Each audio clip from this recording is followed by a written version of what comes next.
Hey everybody, it's Dave here with Bluebears Games, and this week's video is Blues Budget Brews. We are going to be doing another budget commander deck.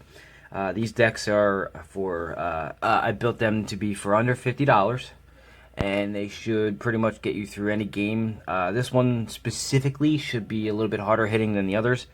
I don't know what made me decide to do this specific commander, but I was going through and I was like, red-white doesn't get any love because, well, it's the weakest of the colors. This one looks a little bit harder hitting than the rest, only because of the way it works. So today is Feather the Redeemed. I'll go ahead and read that off to you. I'll zoom in a little bit so you can read it yourselves too. So he is flying. Okay, let me start off with this. He's 2 white and 1 red, so he's a 3 to cast commander. So we're in the sweet spot there. He's a 3/4 flying angel. 3/4 flyer for 3 is pretty much beat town right there. Okay, it's flying, so it has evasion. And then whenever you cast an instant or sorcery spell that targets a creature you control, exile that card instead of putting it into your library or into your graveyard as it resolves. If you do, return it to your hand at the beginning of the next end step. All right. So what that really means is that for every instant that you cast that targets your own creature, it comes back to your hand at the end of turn. So you can see where we're going. This is not technically Voltron because we're not stacking enchantments on top of equipment. But we're pretty much going to be making it so that Feather is the reason that you win. So we're going to build him and build him and build him during combats so that you can get commander damage, because it's 21 commander damage to kill somebody. So that's where we're going to go. So here we go. Starting off, we're going to go with the lands, and the lands are always in budget decks, the hardest part for me to talk about, because when you're one of the most expensive parts of any deck is usually the lands. So you have to cheap out here on the lands just because we're trying to stay under budget. My budget total targets are usually $40 is where I want to stop at. Sometimes I go a little bit above, sometimes I'm going a little under. This one hits somewhere around the middle part, so it's somewhere, in that range. So we'll start off with the Temple of Triumph. It comes into play tapped, and then you can scry one when it comes into play and taps for red-white. And then you've got the basics of like Stone Quarry, which comes into play tapped. It's the dual lands that come into play tapped. This one comes in, Windscarred Crag comes in, you gain a life. Boros Guildgate, Boros Garrison, it comes into play tapped, and when it comes into play, return a land you control to your hand, and it adds a red and a white. Terramorphic Expanse, because we're trying to get the lands out of the way in the deck. Same thing with Evolving Wilds. Desert of the True and Desert of the Fervent, so that we can cycle them away. You'll see that this deck has like a mana curve of the highest costing thing in here, maybe Feather. So you really don't need a lot. And Rogue's Passage is to get the commander damage through, so that way you can hit with Feather and just keep hitting and commander damage out your opponents. And then the rest is just basic plains and basic mountains, because you don't really need a whole lot here. So that's the lands that I chose in the budget version for this. Obviously, if you were going to make this like a non-budget version, there are better lands out there. You would have, shock lands, dual lands, fetch lands, all that stuff. But we're trying to stay in a budget. So I've got 20 creatures here, and each creature here is designed to go along with the theme of what Feather's doing. So if you're casting instants they're casting things targeting your own creatures, these all have something to do with that. So up first is a Crone Crusader. It's 1 red for a 1/1 human soldier, and it has heroic. Whenever you cast a spell that targets a Crone Crusader, put a 1/1 red soldier creature token with haste onto the battlefield. If for some reason Feather gets taken out, that's what these are for. These are the backups for that in case Feather gets taken out. You still have stuff you can do. You might not want to because Feather keeps the train going, but sometimes, you just got to do what you got to do. Young Pyromancer, it's 1 red, 1 generic for a 2/1 human shaman. Whenever you cast an instant or sorcery spell, you put a 1/1 red elemental creature token onto the battlefield. I liked Young Pyromancer in this deck because you're spell slinging the whole time. You're trying to cast cantrips. You're trying to cast instants that target everything. So as you're doing it, you can build a board state so that you can at least block when it comes time. Firebrand Archer, 1 red, 1 generic for a 2/1 human archer. And whenever you cast a non-creature spell, Firebrand Archer deals 1 damage to each opponent. So you might as well get some free damage in while you're casting those instants. Same thing with the Electrostatic Field, 1 red, 1 generic for a 0/4 wall. Has Defender, and then whenever you cast an instant or sorcery spell, it deals 1 damage to each opponent. So same thing. Thermo Alchemist, another wall. It's a 1 red, 1 generic for a 0/3 wall. Has Defender and tap to do a damage to each opponent. And whenever you cast an instant or sorcery, you can untap Thermo Alchemist. So while these guys, you can only get 1 per, you can get them in here with, you can untap this guy and do it as well. Fire Urchin, 1 red, 1 generic for a 1/3 another elemental with trample. Whenever you cast an instant or sorcery spell, Fire Urchin gets +1/+0 until end of turn. So again, in case if Feather's not around, at least this has built-in trample, and you're gonna still cast things. So for every spell you cast that targets him, I mean, obviously, if Feather's gone and he's out, targeting him is the next option. So it's double bonuses. So whatever the spell that you target him with, plus the +1/+0, and has trample, so it can get through. Killing Fiend is 1 red, 1 generic for a 1/2 elemental beast. And whenever you cast an instant sorcery spell, Killing Fiend gets +3/+0. The only problem here is no trample, but you should be able to take care of that with some of the spells. Gutter Snipe, 1 red, 2 generic for a 2/2 Goblin Shaman. Whenever you cast an instant or sorcery spell, Gutter Snipe deals 2 damage to each opponent, so you're doubling the damage as the other things do. Hero of the Games, 1 red, 2 generic for a 3/2 human soldier.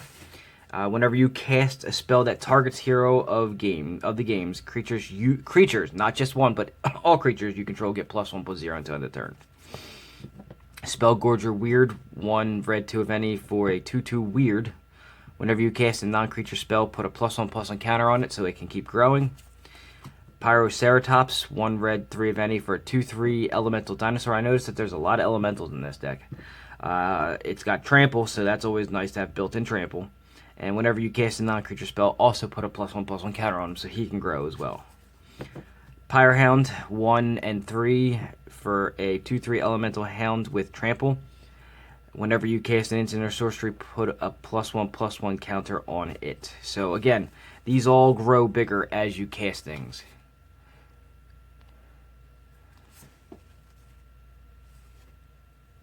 Alright, give me a second here. Apparently I forgot to go into airplane mode. I had a phone call come in. I'm not sure if you guys saw that, but I'll repeat it real quick. The point of these 3 is to grow bigger as you're casting spells over and over and over again. 2 of them have trample, that way it helps you. Zada, the Hedron Grinder, is 1 red, 3 of any. A 3/3 Goblin Ally. Here's the tech for this deck. Whenever you cast an instant or sorcery spell that targets only Zada, copy that spell for each other creature you control that the spell could target. Each copy targets a different one of those creatures. So say you have 3 creatures out. Say, let's see here. Say, for instance, you have these 3 out, along with Zada, and you target Zada. They get the bonuses from the thing, just like Zada does. Now, whenever you cast a spell, it's not the same when you copy, unless it specifically states otherwise. Like, Isochron Scepter says, copy a spell and you may cast it. That's different. But whenever you're copying with Zada, it's not casting the copies. The copies are actually created on the stack, so they're not cast.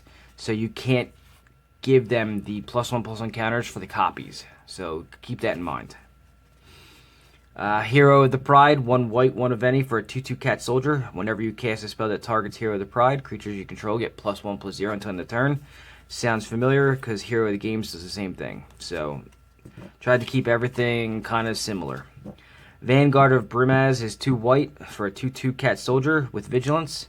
Has heroic, and whenever you cast a spell that targets Vanguard of Brimaz, put a put a 1/1 white cat soldier creature token. So create a white cat soldier creature with vigilance onto the battlefield.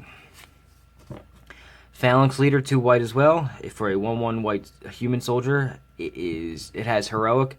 Whenever you cast a spell that targets Phalanx Leader, put a +1/+1 counter on each creature you control. Again, these are all for in case Feather gets taken out. From what I've been reading and what I've been hearing, Feather usually gets targeted really quickly. If they don't know what Feather does, it doesn't. But the second game you play, they will. So these are backups just in case. Tethmos High Priest, 3 to cast. It's 1 white, 2 of any for a 2/3 cat cleric. So I had elementals in the red and apparently cats in the white. With heroic, and whenever you cast a spell that targets Tethmos, return target creature with converted mana cost 2 or less from your graveyard to the battlefield. So, real quick before I go over the rest, that returns 1, 2, 3, 4, 5, 6, 7. There's 7 there. 8, 9, 10. 10 of your 20 creatures it can return. So keep that in mind in case you need to get more damage in by returning something specific, like, say, not Gutter Snipe because he's not, but like Firebrand Archer or an Electrostatic Field, so you can get more damage in just by casting stuff. Up next, Hero of Nyxborn, 1 red, 1 white, 1 of any. It's a 2/2 human soldier. It's an enchantment creature that doesn't really matter for this deck. When it enters the battlefield, create a 1/1 human soldier creature token. And then whenever you cast a spell that targets Hero of the Nyxborn creatures you control, get +1/+0. So again, anything that targets to buff up everything. And Tajik, Legion's End, 1 red, 1 white, 1 of any for a 3/2 human soldier.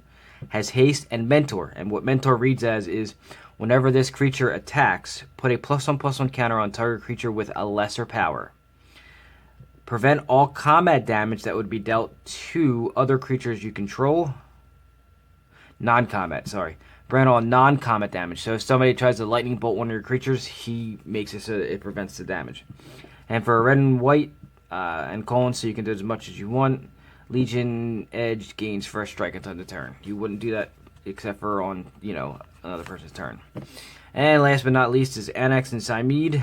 Originally, this was going to be the commander for this deck, and then I was like, no, you know what? Let me look for a better option, and I'd found it with Feather. 1 red, 1 white, 1 of any, 3/2 human soldier with first strike and vigilance, and heroic. Heroic is whenever you cast a spell that targets Annex and Symede creatures you control, get +1/+1 and trample until end of turn.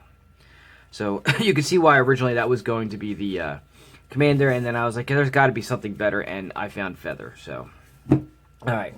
Next section we're going to go over has all the instants, and you're going to see the converted mana cost of all this is no higher than 3, unless it does something spectacular. So we're going to start off with a Swift Justice, 1 to cast, instant, and until end of turn, target creature gets +1/+0 and first strike and lifelink. So it gives a buff and a couple things, and all the cards I'm about to read off to you will do that. Veteran's Reflexes is 1 to cast, gives it +1/+1, and I can untap that creature, so it can be used for defense as well. Remember, you get the card back at the end of turn with Feather, so if you cast this while Feather is out, you'll get it back for your opponent's turn, so you can cast it again on your opponent's turn to use for defense. Defiant Strike, 1 to cast, and the creature gets +1/+0, and you get to draw a card. This is important. I have a lot of cards in here that say draw a card. They might not do a whole lot for your creature, but they're going to let you draw a card. The reason for that is you're going to fill your hand. Your hand shouldn't ever be less than 7 with this style of deck. Lithomancer's Focus, it's 1 to cast, and the creature gets +2/+2, and prevent all damage that would be dealt to that creature this turn by colorless sources, which doesn't really matter. It's just the fact that it's 1 to cast and gives +2/+2. Now, I mean, it matters if they're doing an Eldrazi thing. Who knows? Seize the Initiative is 1 to cast, and the creature gets +1/+1 and first strike until end of turn. Karametra's Blessing is 1 to cast, and the creature gets +2/+2, and if it's an enchanted creature or an enchantment creature, it also gains hexproof and indestructible. Do have an enchantment creature in here, just so you're aware. Mortal's Ardor is 1 to cast, and it gives the creature +1/+1 and lifelink, so it helps you gain a little bit of life. Ally Evasion is 1 to cast, and you get to choose either giving a creature +1/+2 or return target creature you control to its owner's hand. This is to help save Feather if you need to. So in a pinch, you can throw this out there and return feather to your hand so it's not destroyed, so you don't get commander attacks. The little bit of tech that I put in here was the righteousness. So I have cards in here that untap things, so in case you want to untap something. Righteousness says for 1 white you can have target blocking creature get +7/+7 until end of turn. So if you have feather untapped, or anything untapped, and they think, oh, I'm just going to come through, righteousness, because you can get the card back the first time, it's going to be a surprise. So imagine making feather a 10/11 that they weren't expecting. Phalanx Tactics, it's 2 to cast. Target creature you control gets +2/+1 until end of turn, and then each other creature you control gets +1/+1 until end of turn. Now imagine for a second, if you will, if you have Zada out, you target Zada with this, and every creature you control gets +2/+1, and then each other creature also gets an additional +1/+1. This is the one card that actually breaks this deck if you use it right. War of Resistance, 2 to cast. It's put a +1/+1 counter on target creature, and it gains protection from the color of your choice until end of turn. So it's a little bit of protection and offense. Apostle's Blessing is specifically for defense. It's a Phyrexian white, which means you can pay either 1 white or 2 life, and 1 of any. And target artifact or creature you control gains protection from artifacts or the color of your choice until end of turn. That was specifically... So if you have Zada out again, you target Zada with it, and you can make every one of your creatures... Like, you get to cast the spell again, so you get to choose. So, say you're doing combat tricks and you have an opponent that's multicolored, you can cast it on Zada, whatever's blocking it, you can use that, or you can choose that color, and then every other creature gets a copy of it. So you get to choose the colors. It doesn't have to be a single color for each specific one. It's an individual spell cast. So it could be artifacts, an artifact creature that's blocking it. It could be anything. So just keep that in mind. Aerial Maneuver is 2 to cast, and it says target creature gets +1/+1 and flying and first strike. So the flying is important because not everything in this deck flies. In fact, only feather does. Moment of Heroism, 2 to cast, and its target creature gets +2/+2 and lifelink. Zealous Strike is 2 to cast, and it gets +2/+2 and first strike as well. I guess I kind of went with whatever was the cheapest for the most offensive and defensive buff. Skillful Lunge is 2 to cast, and the creature gets +2/+2 and first strike again. Hope and Glory is 2 to cast, and it says untap 2 target creatures. Each of them gets +1/+1 until end of turn. Now the problem with this is I believe Zada says if the spell only targets Zada, so you can't really repeat this over and over, but you can get it back over and over with feather. It's the untap that I wanted out of that. Guided Strike, target creature gets +1/+0 and first strike, but it also lets you draw a card, so that's important.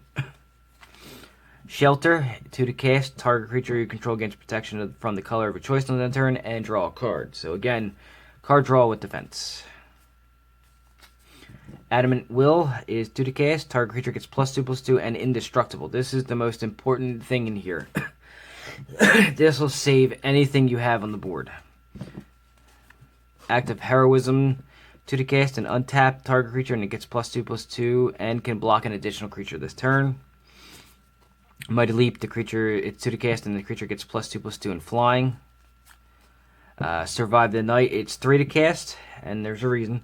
Target creature gets +1/+0 and indestructible, and you get to investigate, which means you get to put a clue artifact token on the battlefield that says you can pay 2, sacrifice it, and draw a card. The artifact, not the creature. That's important because if your hand is full and you can't seem to get your hand size down, or you didn't draw something that's in the deck that helps you keep your hand size, no matter what size it is, investigate means you can do it for a later turn, like if you need an answer. Acrobatic Maneuvers, 3 to cast. You exile target creature you control, then return it to the battlefield under its control. That is to save your commander whenever needed, and you get to draw a card from it. Phalanx Formation, 3 to cast with Strive, and what that means is it costs an additional 1 white and 1 of any more to cast for each target beyond the first, and any number of target creatures gain double strike. Double strike is pretty much your surprise. Commander damaging you out of the game. It was the only thing I could find that had a couple of different modes to it where I could use it in case Feather or Zada was not out on the field. So it gives double strike, which means it's double the damage, and then you can actually add targets to it. But if Zada's out, you don't need to worry about that because it'll automatically do that. So just keep that in mind as well. Spiritualize is 3 to cast. It says until end of turn, whenever target creature deals damage, you gain that much life and draw a card. It's in there for the draw a card, but it's always nice to have lifelink. Dauntless Onslaught, 3 to cast, and up to 2 target creatures each get +2/+2 until end of turn. Dyna Charge, it's a red, and target creature you control gets +2/+0. And then if you don't have the ability, like Zada's not out, you can overload it for 3, and that means all of your creatures get +2/+0 until end of turn. Warlord's Fury, this was for cantripping. It's 1 red, and creatures you control gain first strike until end of turn, and then draw a card. Weapon Surge, 1 to cast again. Target creature you control gets +1/+0, and first strike with an overload cost of 2, meaning that if you don't have Zada or, you know, for whatever reason, it's 2 to cast, and all of your creatures get +1/+0 on first strike. Brute Force is the red Giant Growth, so target creature gets +3/+3. Same thing with Built to Smash. Only difference is if it's an artifact creature, it gains Trample. Crash Through, another cantrip. It's creatures you control gain Trample, which is important. You might need that. And draw a card. Expedite, creatures gain Haste and draw a card. Reckless Charge, target creature gets +3/+0 and gains haste until end of turn with a flashback. Hopefully you won't need it. Renegade Tactics, 1 to cast. Target creature can't block this turn. This is important. So if you want to be able to get through, you can actually cast this at a time on something that, you know, if they only have 1 flying creature and you have Feather out, you can make it so it can't block, and you get to draw a card. One of the cards that I really liked about this when I was looking at all the instances that do something that can make Feather better, when I found Zada to put in here, I found Fist of Flame, and this may be my favorite card in the deck. Follow me on this one. So it's 2 to cast for an instant. You draw a card. So the first thing off the bat is it lets you draw a card. It cantrips into something else too. And then until end of turn, target creature gains Trample and +1/+0 for each card you draw on this turn. Let me kind of spell this out for you. Zada's in play. You play it on Zada. You draw a card.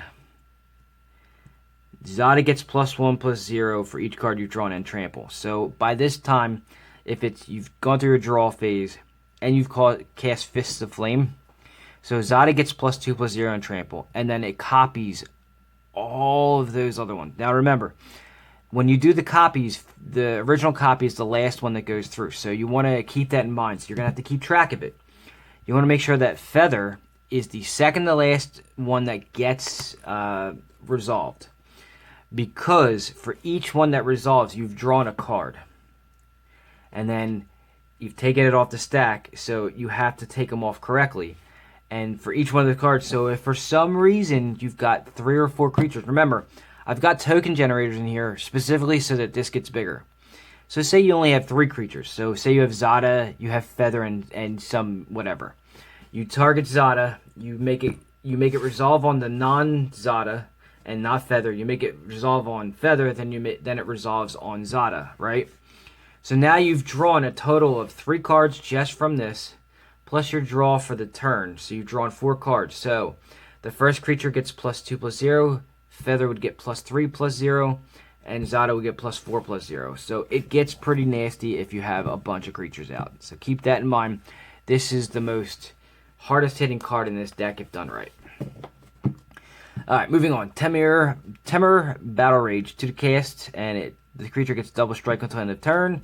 And with Ferocious, if that creature also gains Trample, if you control a creature with power 4 or greater, and you better control a creature with power 4 or greater when that goes off. And the last instant is Double Cleave, so it's a hybrid red-white. And target creature gains double strike until end of turn. Double striking and trampling in this deck are killer. Just keep that in mind. This is non-Voltron. It's not like you're building it up, you're casting it up. Alright, the last section is going to be utility stuff. It's not a lot, it's only a couple cards. The most important utility is Spellbook. I said earlier, you're going to have a big hand. Those things are going to keep coming back and keep coming back. You're going to have to eventually discard down. The hope is that you draw into Spellbook. It's free to cast, and you have no maximum hand size. To keep within budget, I couldn't put another version in. The other version is Library of Lang, or a Reliquary Tower. Those are upgrades you can do later for it. But it didn't fit into the monetary cost to keep this under $40. Humble is another card. Target creature loses all abilities and is a 0/1 creature until end of turn. That's for defense. Remember, with Feather, it only comes back to you if you cast it on your own creature. So this is just for an instant like, I want to kill my opponent. Orm's Thunder. It's 1 white, 2 of any for an instant with a kicker of a red. Destroy target artifact or enchantment, and if you paid the kicker cost, Orm's Thunder deals damage equal to that artifact or enchantment's converted mana cost, so it's a little bit of extra damage with a little bit of haha, I killed your thing. Disenchant, just because you want to make sure you get rid of your opponent's other things. Specifically, in this case, enchantments and artifacts that make it so you can't attack. So this helps with Pillow Fort decks that don't allow you to attack unless you pay. And Divine Offering, destroy target artifact, you gain life equal to the converted mana cost. So that's the only thing in here for defense. As you can see, this deck is meant to just commander damage somebody out as quickly as possible. And that's why I said earlier, if you can surprise a play group completely, you will, they'll not see it coming. Feather, she does not look very, she doesn't look very good at first. And then when you see it, people will not allow you to keep her out. So, anyway, so that is the Feather the Redeemed, my Blues Budget Brews, my commander deck for the week. Hopefully you guys enjoyed it, and I have a whole bunch more. I can't express to you enough. This is just what I made this week. I have 3 more decks. Like, I can't even show you. Let me move this out of the way. I've got 3 more decks ready to go just from today and yesterday. I've got 2 more worked on. I got 3 I already did. I got a whole bunch of budget commander decks that are $40. Just rearing to go. I've been, just so you guys know, my money is made through online gaming, and my Xbox died this week. Or last week, so I've been doing nothing but building decks because I have nothing else to do except for watch TV, which I've done. I work from home. I've worked from home for 7 years, so, in that time I've watched everything on TV. So what do? I build decks because that's what I like to do. It's my passion. It's my joy. I love doing it. I love selling them to people and then watching them get joy.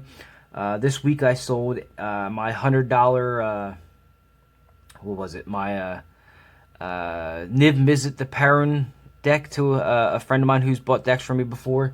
It's his first foray into Commander, so Marshall, hope you enjoyed the deck. Anyway, so anyway, yeah, I'm going off on a tangent. So anyway, that was Feather. I've got the 3 more decks coming up, and I'm sure that you'll enjoy them as well. This one was the one I enjoyed the most so far, besides Tatiova. And I forgot to mention. So yeah, these decks that I'm making, they're $40, and they're actually for sale. I'm building these to sell these. I usually do cons, but cons haven't been going on because of the COVID. So I'm building it to prepare for when the next con comes. But in the meantime, I'll be selling them online. Anybody who wants to go ahead and talk to me about going ahead and purchasing one of the decks that I have up online on the YouTube channel, please go to the Facebook page. It's Blue Bears Games. And send me a message and we can go from there. Other than that, please do me the favor that I ask you every time. Like, subscribe, share. Like the video if you like the, what you hear, what you see. Give me a little bit of feedback if you need to. There's comment sections below. If you want to personally message me, I'll answer anybody's question. I've done it, for a couple people so far. Again, go to the Facebook page. It's Blue Bears Games. And subscribe. I had a big boom in subscribers this week, so I thank you all for watching and subscribing. I think it was 12 this week, which is absolutely wonderful. I appreciate that so much. Without you guys, I probably wouldn't be doing this. And share. So to get more subscribers, it needs to be shared out. We have many different iterations on Facebook with groups for Commander only or, Twitter accounts and all that stuff. But please, do me that favor. Give me some shares out there. It would be nice to get this out there. So, anyway, that's all I got for now. If you, again, want to purchase this, go to the Blue Bears Games Facebook page. Contact me directly or put a comment in the section below and I'll get a hold of you. For now, that's what I got. Thank you for watching. I'll see you guys next week.